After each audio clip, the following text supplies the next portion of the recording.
Okay, hey everyone. I'm back again with something a little different. It's not a regular pack opening video, so this is something kind of fun. I thought it would be fun. I have here my box of PSA graded cards that I got back after taking them to Pokemon Worlds this year. It was a ton of fun going out there to California. First time I've ever been at Pokemon Worlds. And I happened to see before I went out there that they were going to have PSA drop off. PSA has never done a drop off before at Pokemon Worlds. This is the first time they've ever done that. So I was like, that's perfect because I actually had a good amount of some cards that I wanted to get graded eventually. So I said, well, you know what? Let's do it. So I packed them up, brought them with me on the plane. Very worrying the entire time. However, it was super nice. The whole process was great. Um, I'm pretty sure that I dropped them off first thing or second thing right after I got my badge. The line was short.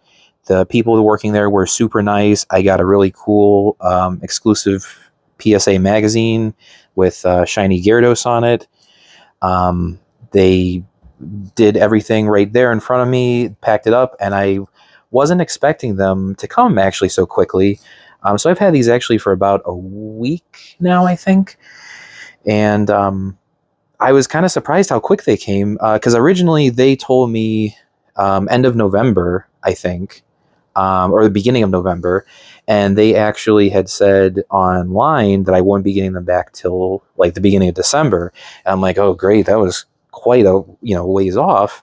But I ended up getting them like the last week of October, which was really nice. They came quick. So I thought I'd show them off and then kind of explain kind of my experience with PSA and how well, other things have done. So first off, let's get to the cool part. So here we go. Open this guy up. Now I have seen what I've got already, my grades, but I'm revealing them to the public for the first time, as if anyone too much cares. But I get some cool cards that I thought would be kind of fun to take a look at. So I think I'm just going to go in it from this way. Go down the line here. If I can get them out, okay. First up, we've got an Iono Belly Bolt. I actually collect pretty much all the Iono cards, even her Pokemon ones. And this would just happen to be one that I had extra. So it ended up coming back a 9. Pretty happy with it, honestly, because every other one of my Iono cards are all 9s except for the one Japanese one. So you know what? I was like, that's great. That's perfect. Exactly what I was hoping for. So that's pretty cool. Next up, we've got Wash Rotom, my boy. He came back a 7. So not ideal. However, this is one of the Ultra Prism. It was a pre-release promo, and I actually have a matching pair. I'll show here. I have a staff version one. You can see the little staff imprint that I actually got graded 2 or 3 years ago, I believe, with CGC, and so now I have a PSA one as well for these pre-release promos. So they didn't do well, either one of them, honestly. But you know what? They're for my own personal collection, so it's not a huge deal. But I think that they're cool. I'm a big fan of Rotom, so I'm not necessarily disappointed. Would have liked to have gotten a nicer grade, but what the heck? I mean, they're just going in my collection, so not a big deal. Next up, we've got here Professor Juniper's research. This one came back in 8. This was from the little milk crate thing. I think I had talked about it before in another video. When I got the Iono one, or Lily's one, actually, I think it was. I just kind of liked the card. I love the artwork on it. Professor Juniper is one of my favorite professors, too, just because she's kind of like a Miss Frizzle sort of character. That's what I always kind of took away from her. But it's a cool card. Not a great, 8. It's not bad, so not too shabby. Next up, we've got a One Piece card. This one came back a 9. So here's Here's my thing. I don't collect One Piece. I don't know that much. I mean, I used to watch the anime back when it aired on Toonami, and it was the 4 Kids dub, and I haven't seen much of it since then. So I don't necessarily know Shanks, unfortunately. This came with my PSA magazine subscription, so I was like, okay, sure, what the heck, I'll get it graded from PSA, of course. Kind of ironic, there's a little bit of a racket going on there, but it's a cool card. I actually have looked into the One Piece cards a little bit. Seems like people really like them, obviously because you have your popular characters, but you're always guaranteed certain things, I think, in the packs, from my understanding. But it's a cool card, so I'm, kind of happy to have it in my collection now. He's cool. Cool card. Next up, we have one of my childhood cards. It is the 2000 Ancient Mew Pokemon 2000 promo card. I love this card. I've had this card in a hard screw-on case for, I don't know, probably 10 years or more now, at least. And I noticed that it was kind of off. The print is off on the sides, and I was like, oh, it's probably not going to do well. But it came back an 8, which was really cool. I love this card. It's one of my favorite cards. I'm so glad to have it finally encapsulated, protected long term. I've done this with one of my other cards here. This is my childhood Blue Eyes White Dragon card, also from PSA. Did not do well at all because I had played with it very well, very much as a kid. You can see kind of in the corners there. Did not do well, but it's encapsulated, it's protected, so it won't be damaged any further. So that's kind of one of the reasons why I do grade my stuff, is just because I want to protect it long term. So next up, we've got this guy. So I had an album when I was younger. I put like my Pikachu cards in, and I didn't really think a lot of it until I started consolidating my cards together, putting them in new binders. And I'm like, why did I do this? I don't really want these Pikachu in their own binders. So I just kind of shuffled them into my bulk extra stuff. And then I was looking for stuff to take with me for this grading, and I said, oh, I have this Pikachu. It's kind of cool. It's from the Legendary Collection. Um, I didn't realize this card was $700.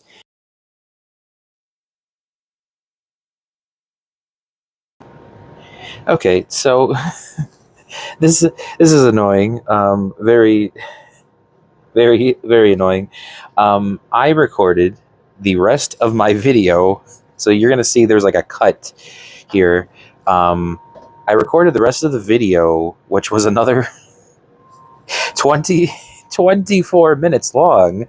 Um, and I realized that right after I started filming, that the audio cut out. It looks like my microphone ran out of charge. So that's good. That's just peachy keen. I have absolutely no idea what I was saying originally, because I was just kind of going on a tangent, and all of my videos are just kind of spur of the moment things. So I said, let's take the L, and we'll just pick up where I left off. So I rewatched the video, and I put the cards in the order that I was explaining them, because I'm trying to remember my train of thought of what I was saying. So I'll try to recapture most of that, what I was explaining. And then at the end here, I'll talk a little bit about my experience with PSA and how I felt about the whole grading process. So once again, I am going through my graded cards from Worlds, and I was on this lovely little guy here, which was the $700 Pikachu card. I absolutely love this card so much. I really didn't realize its worth until I looked it up before I got it graded. But I love like the fireworks holographics that they have on there. I actually have a Weedle like this too that I have not gotten graded, and I'm kind of thinking about it now because I mean it's just such a cool card, and I was really worried that like it was warped just from age, but it looks like it didn't get too warped in all that time. It came back a 7, which isn't bad considering it's worth $700. Um, I think the higher ones, I think it goes up to like 1,000, if I'm not mistaken. So, it's cool. It's probably one of the coolest cards now that I have in my collection. That literally just a little bit ago was sitting in a binder for 20 years. So, very cool. Next up, we've got the actual Worlds Pikachu. So this one was cool. I picked this up right before I went to Worlds, actually, which was really interesting. I'm glad that it came. I think you could either get it from the Pokemon Center or you could get it from GameStop. I got mine from the Pokemon Center. It came opened, which was unusual. It came in a sleeve, it was a Diglett sleeve. I don't know if that was to combat resellers or something. I didn't care too much, thankfully, as long as it didn't get bent up. So I was it was okay. It was just weird. Wasn't expecting it. But this is the card. It came back a 9. Pretty cool. And I'm glad that I was able to send that off at the actual Worlds. So next up, we've got another One Piece card. This is Boa Hancock. Once again, I don't know the character. It's only like the main Straw Hat Pirates that I know. So this one has an interesting story too, is that this was for the March, I believe, PSA magazine this year, and I did not get it in March. I was kind of like, not upset or anything really. I was just like, well, I'm paying 100 some whatever it is for the magazine for the year, the subscription. I'm going to try to take advantage of getting the specialty cards when they hand them out, even though really I don't have any connection to the series or anything. So I ended up asking PSA, hey, can I get replacement magazine, not necessarily the card, just the magazine, just because I actually like the articles they had in there. So they sent me this kind of right away, and then shortly a little bit after, I happened to get another of of the March magazine. So I ended up getting 2 of these Boa Hancock cards. One ended up being 8, the other one ended up being 10. I honestly could not tell you the difference of why necessarily. To me, they both looked pretty much identical. Both were in the original foil. When they, however they shipped them in the PSA top loader. So, what? Fine, whatever. This is actually the only Gem Mint 10 I got in this whole set of cards that I submitted. So, it's cool. I'm glad that I have an interesting card in my collection now. Next up, we've got Rayquaza. This was another one that was literally it was in a binder. I collected in this little binder a bunch of promo cards throughout the years, and I was looking through them, and I was like, oh, well, let's take a look at some of these and see which ones I should probably get encapsulated, just to protect them, because you don't want them to warp over time. And this Rayquaza card was like worth a lot. I was honestly kind of shocked. It came back a 7, so not fantastic, but I'm not gonna say that it didn't do well, thanks to how much it's worth now apparently. But it's a really cool card too. I love the little wormhole in the back there. This was given away, I believe, with the movie, if I'm not mistaken. Not 100% sure, but this was a really cool card, and I'm glad I got that one nice and secured. Next up, we have Prismatic Evolutions, the trainer card, the promo card that you get in the trainer box. This is the regular version, and then I also got the Pokemon Center box. So you got both of them in the Pokemon Center edition. It was kind of interesting because the regular one came back a 9, and the Pokemon Center one came back an 8. So, they looked identical to me, honestly. Obviously, yeah, the Pokemon Center one has the Pokemon Center logo in it, but they were, they didn't look that different. They're packaged together, right, literally next to each other in the boxes. So this was interesting, just seeing these somewhat not consecutive ones, but in the same group, that got totally different grades. So that was those guys.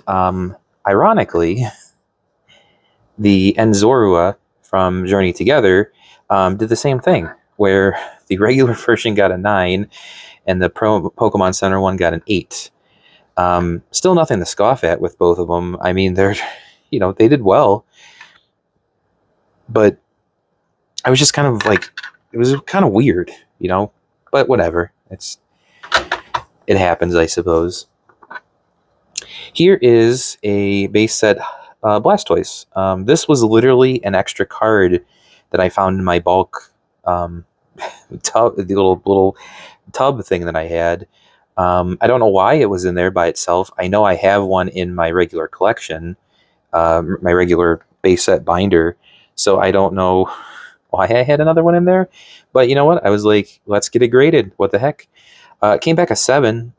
But still, I'm glad, once again, that it's encapsulated, it's protected. But yeah, it's quite a nice card.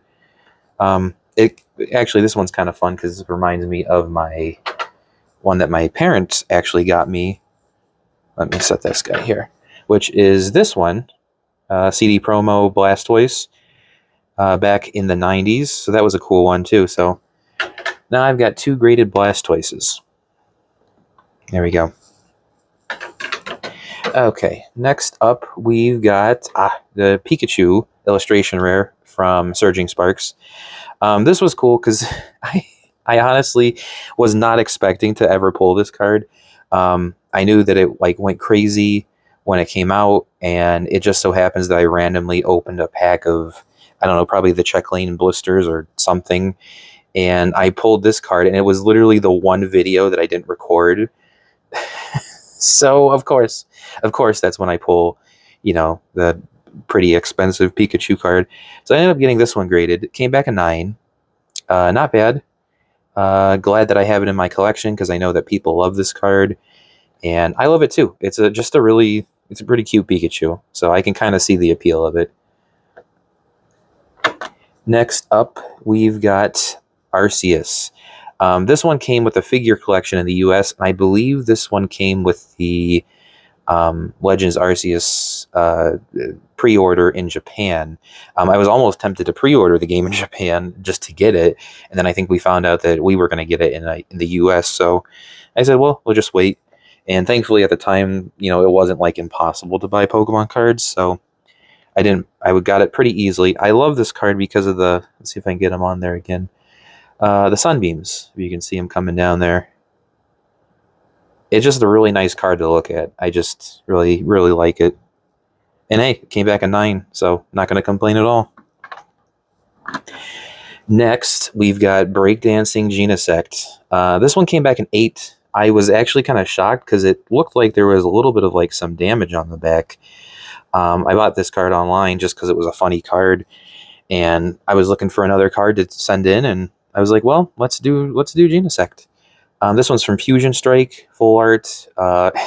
He's breakdancing. I mean, how could you not love that card?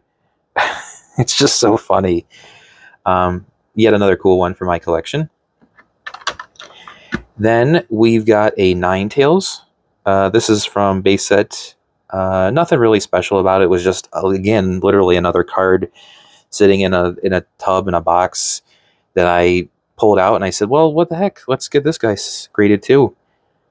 Came back a 7, so not ideal, but I mean, it is an older card, so from my understanding is that PSA is a little harsher with, older cards, but hey, it's a Ninetales. I mean, everybody loves Ninetales.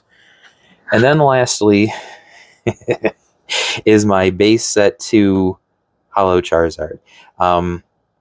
I have a regular Charizard in my collection. I don't have a Shadowless. I don't have a, crazy, whatever the $1 million cards are. But this is it's still a cool card. This is just from the second base set.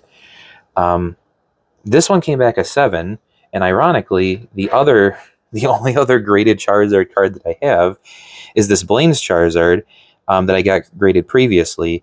and also got a 7. So I don't know if I'm destined for 7 Charizards or what, but you know what? They're both really cool. Blaine's Charizard was one that I had sitting around that I was like, oh, I really should probably get that one graded. And I felt the same way with this one, where I was like, you know what? I better get it graded. I better get it protected because you never know what can happen. And it came back a 7, so that's fine, and it's protected. So that's what counts for me. So kind of going back, again about what I feel about PSA is that PSA is cool. I wouldn't necessarily here. Let me get in. Here's CGC. Can I get these any closer? Maybe. No, I'm gonna mess something up. You can see it, I'm sure. So here is CGC. We've got PSA, and then I actually only have one graded card from Beckett. This poker card of Parasect. So from my grading journey, is what has happened to me is I originally started with CGC. I had a handful of cards that I wanted to get graded. Then I realized, oh, you need 20 or else you're going to pay a huge amount. So I sent in my cards to CGC. Everything went well. I felt it just took a little longer than I expected necessarily, but it wasn't bad at all. And then you get a copy of your cards online. I believe you do the same thing obviously with PSA. I'm not sure about Beckett, but CGC was cool. CGC cards, from my understanding, they are a little harsher on their grades, which, considering most of mine, got around the 8 and 7 section. I got one 9.5 in that group, which was this McDonald's Pikachu card, which I'm quite happy with, actually. This is a really cool card from the McDonald's collection in 2021. 9.5, so almost there. CGC was good. From my understanding, again, this is just my perspective. From what I'm hearing is that people kind of lean towards PSA when they're buying things. So I said, well, that's fine. The CGC stuff was mostly for my collection anyways. It wasn't a big deal. But going forward, I said, well, I'll probably stick with PSA grading. Now, I have never graded with Beckett. I don't know their normal policies, their pricing. But this is an old one, I think. This little clear part up there. But it's a cool, this is actually quite a thick case comparatively to PSAs. You can see how thick they are in difference. So I can't really speak to Beckett. I know they've been around for a long time.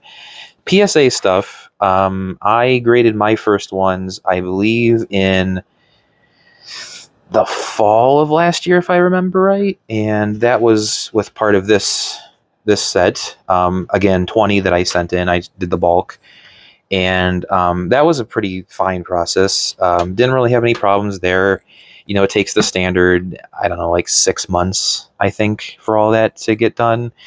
Then I went to do, let's see if I can find one over here. I had some other cards that I sent in separately because I saw right after I had submitted that, GameStop started doing their submissions. So I sent in a handful of cards to GameStop. This is one of them. Another McDonald's Pikachu card, actually from this year. So I think I sent these guys into GameStop earlier in the year, whenever it was after, whenever McDonald's had their cards this year, and that process was interesting. I don't want to knock GameStop and their employees necessarily, but it was just kind of like a weird. I wouldn't send cards through GameStop that I thought were worth a lot of money, like necessarily something like this or that Pikachu holofoil that's worth $700. I just sent a handful of cards that weren't worth a ton of money, but I did want to submit them, get them graded. One of which was this Pikachu. I had a Torchic card here that was an extra one for my collection. This is from Target. Back in the day, you had to buy a Icy, and you get a Pokemon card, which they would never do today. just a couple of random cards that I had submitted. There was a Karlach card from the Magic the Gathering set. I actually submitted those Yu-Gi-Oh cards at the same time, which was probably the most nerve-wracking part because this was my childhood, Blue Eyes White Dragon, and I also had this one too. This is from the Game Boy game. It was a promo in that Seiru. So I submitted those to GameStop. The process was simple. I think most of the stuff you could start online, and then you just take them to the store. They take pictures of it with like their little iPad. They put them in like a sealed baggie, and then they send them off. The longest part of waiting was for them. I think internally they're supposed to wait till they get like 20 cards to submit them. I don't know exactly. That's what I had heard. It definitely seemed like it took a while for them to send the cards initially. Um, and then after that, it took a while for them to get scanned in at PSA, which I was very worried about because, in the process of GameStop sending them, there's no telling what can happen to them because there's no tracking, there's no information at all. Versus when you send them in personally, you usually will have insured tracking. For that GameStop or for the order that I sent myself to PSA the first time, that one I did both the insured shipping to and from. You don't have to do insured shipping to PSA. You do it at your own risk.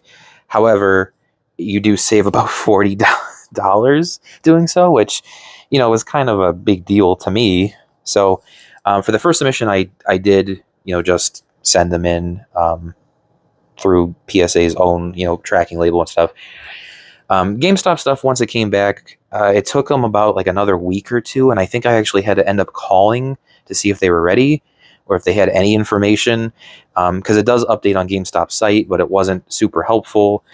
So I would say if you're going to submit with PSA, GameStop only if you're doing kind of low value cards. I wouldn't necessarily send anything worth a lot of money that way. Again, not to knock GameStop, but just my comfort level. I did send one by itself, which was kind of interesting. I got a Van Gogh Pikachu. This was a promo from the actual Pokemon Center that I got, and I'm glad that it came safe and sound. I'd seen some horror stories of people getting their cards bent. This one came back a 9, which is pretty cool. This one, because I knew that the value was going to be more than what I paid for the shipping and getting it graded by itself, I was comfortable with it. Normally, I don't know that you would send one card or 2 cards at a time. Most people would probably be better off doing a bulk order, even though that can get kind of expensive too, depending on, each card. But that was fine doing it by itself. And then I personally liked submitting at Worlds. I liked physically handing off the cards to somebody. I liked that kind of experience. And everybody there was super nice. I was really glad that everything was super smooth. I had all my stuff, paperwork ready, literally just handed it to them. They go through, check each card, matches, the paperwork. I think they may have had like a camera thing that scans them too. There was some kind of like thing hanging over over their desk. I didn't inquire about that. But that was a good experience. I would love to do that again if they had more events. Maybe Worlds next year if they ever put up the ability to get your tickets for that, because I'm sure they'll do that again. But PSA, I think, grades at different card shows and stuff, so you can send them that way or send them in yourself. I personally grade my stuff just because I like having them protected, especially cards that are going to be in my collection that are important to me, that are part of my childhood cards. I'm not necessarily doing this for money, even though I've been keeping the track over there of each card, because it is kind of fun. It's like hitting the lottery of sorts, kind of a thing. But I do think that unless you're really a serious collector, that there is a cost prohibitiveness to grading cards graded, because this was about $400 to send in these cards. I did not have to pay the shipping to PSA because I dropped them off at Worlds. However, I paid a $40-some fee shipping them back. So the grand total was like 400 something, whatever, which is kind of a lot for shiny cardboard. Um, but, it kind of makes sense when you can get a card that's graded and worth $700, a shiny piece of cardboard. Um, it's interesting. It's just a very interesting sort of experience. So if you have cards, I would say get them graded if you think that they're worth something, if they could be worth something graded, and they're in good condition too. I submitted this Charizard fully expecting that, I knew it wasn't going to get graded super well, but I didn't get anything less than a 7. I don't think I have anything worth less than a 7. And of course, the best time to get those cards was back in the 90s, where I'm pretty sure that my dad, bought this Bulbous or a Blastoise and this Cool Porygon, both CD promos. He probably paid less than $50 for them, and this guy's worth like 300 now. So, you never know how the market's going to go, and this could all crash down tomorrow, and then you're left with, $20 that you've spent to encapsulate the cardboard and plastic. So I think it's totally up to you. For me personally, I just like getting them graded for protection. But some people do make a whole business out of it, I guess. I I don't quite know how, because you have to have a minimum basically if you're selling a garbage card for $20. Like, this Torchic is definitely not worth that. I couldn't get $20 for it probably, but I like it because it's an extra e-reader card from my childhood, and I remembered, where I was, how I got it. So they have a special connection to me. So that's going to be my spiel, my feelings there. And you know what? Somebody probably has different reasons they get their stuff graded, and that's fine. So definitely get your cards graded. I would stick with PSA just because of the perceived value eventually.